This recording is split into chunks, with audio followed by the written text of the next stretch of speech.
Jeffrey, ano ang planong inlatag ni Prime Minister Netanyahu?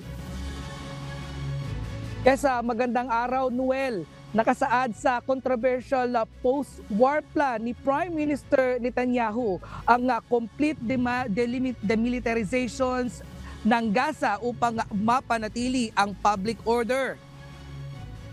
Kabilang dito ang tuluyang pagbuwag sa grupo ng Hamas at Islamic Jihad at ang pagpapakawala sa mga bihag nito. Sa ilalim ng plano, kokontrolin ng Israel ang security ng Gaza ng walang limitasyon.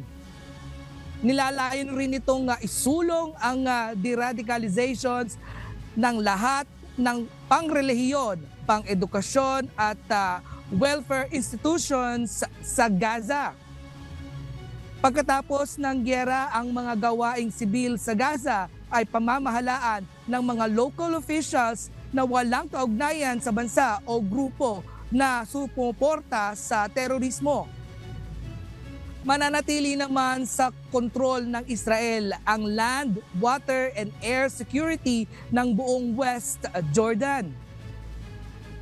Gayunman ay hindi nito pinayagan na mamuno sa Gaza ang West Bank-based Palestinian Authority. Samantala, Noel, kinundinaw naman ng kampo ng Palestinian President na si Mahmoud Abbas ang planong hakbang na ito ng Israel at naniniwalang hindi ito maisa sa katuparan. Sa kabilang dako, patuloy ang isinasagawang negosasyon upang tuluyan ng mapakawalan ng Alright, maraming salamat Jeffrey Reyes mula sa Grand Prairie, Canada.